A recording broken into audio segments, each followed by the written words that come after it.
Now 1-2, not how the defending Midwest League champs wanted to start the year, but the Bandits got one more chance against Kane County with a little daytime baseball. Beautiful day for baseball at Modern Woodman Park. Things starting out on a high note for the Bandits. Pitcher Adrian Hauser makes things easy. 6-4-3 on the double play, and that's how they're going to end the top of the first inning.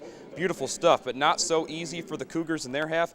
Bandits work hard on the bases. James Ramsey able to swipe a bag. He's safe at second. Later in the inning, Bandits with a couple of ducks on the pond. Runners at second and third for catcher Brian Holberton, and he delivers to the left with a base knock. Both runners score, and the Bandits are off to an early lead.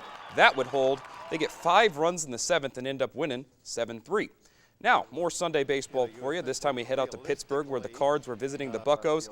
Things going well for both pitchers early until right then. Neil Walker cracks a double off the right field wall in the 4th. Andrew McCutcheon comes around to score. That's going to help my fantasy team. Thank you very much. 1-0 Pirates. Now the boys in red respond in the 6th. John Jay hitting it where the defense isn't standing, and then the ball's going to roll, and then keep rolling all the way to the wall. Matt Carpenter scores all the way from first, ties the ball game, but not for long. In the 7th, Tony Sanchez gets the best of Adam Wainwright. He takes a pitch into the gap, and that's going to allow Pedro Alvarez to come around second and then eventually slowly make his way around to third, and he'll score.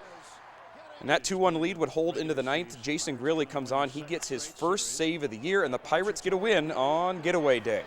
Now to the Southsiders. They were in Kansas City taking on the Royals. This one, old-fashioned pitcher's duel. Chris Sale, look out. Hot shot down there for Eric Hosmer. He makes a nice play, picks up his pitcher. Ace working for the Royals, too. James Shields just makes Tyler Flowers look ridiculous. And there's more zeros on the scoreboard. But after that, it turned into the Alexi Ramirez show. In the 7th, he takes Shields up the middle, gets the infield single, breaks the 0-0 deadlock, scores Connor Gillespie. In the bottom of the inning, more good defense. This time it's Alexi getting on his belly, full extension from the knees. That's just beautiful defense. And in the 9th, it's our guy again. Alexi goes down the line, providing all those important insurance runs. That's part of a 4-run 9th explosion for the Sox. They go on to win 5-1. Now back to Chicago. Northsiders looking to break a 2-game skid against the Phillies. And whoever said the Cubs couldn't score runs? Ryan Kalish hits it deep and almost gone off the wall. But that's going to score one. Kalish is going to come around. He's going to be safe at third base. And later in the inning, Starlin Castro wants to play too. He rips one off the wall on the left. Anthony Rizzo comes around to score. And Cubs have runners at second and third. They'll score a couple more in that inning. Meanwhile, while the offense is rolling, the pitching working too, Carlos Villanueva had himself a day. Went 5 innings, only allowed 1 earned run. Sprayed a few hits around, but looked real sharp working out of a couple jams. Later in the ballgame, the offense wants to make sure the Cubby bullpen isn't going to blow that lead, so they score more. Kalish picks up a couple RBIs here. He takes the ball into the gap. 2 runs score, and the W flag is flying. Cubs win 8-3. Now, it was a beautiful day. Day to open the windows, pull a blanket over your feet, fall asleep, but golf on TV. But if you fell asleep, you missed a great finish, but that's okay. I have the highlights right now. Let's set the scene here. Matt Kuchar leads by a stroke going into the final hole. All he has to do is par. Hard enough for you and me, but for a pro, no problem, right? Wrong. Kuchar not happy with himself. He's going to put one in the drink.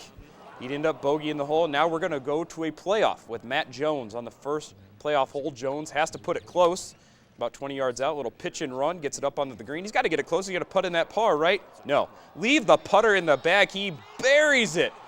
And that's going to really put the pressure on Kuchar now. He's in the bunker. He's got to sink this to force another playoff hole. Gets it up in the air, but then that pesky backspin rears its ugly head. They're going to stop the ball in its tracks. Matt Jones wins a thriller in Houston.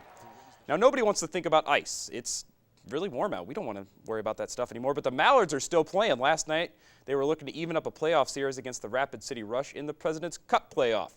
Mallards were locked in a tight one. Deode Favo lit the lamp early, but the Mallards had to battle from behind most of the game. But in the 3rd, the Mallards tied it up with a short-handed goal and won it in overtime. Matt Duffy put one in the back of the net while in the 5-3 power play. The boys will be back at home Wednesday for games 3, 4, and 5. Those other games will be Friday and Saturday.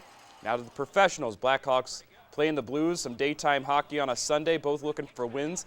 Less than 5 games left in the season. Jaden Schwartz gets a couple of chances at it less than 2 minutes into the game. Blues are on the board, but later Brian Bickle winds himself around the defense. He's going to put one on net, and just a juicy rebound. Brian Elliott gives one up.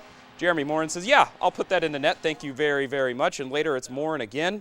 He's going to work it up. 2-on-1, gets the power play over to Patrick Sharp, you betcha, buries it in the net.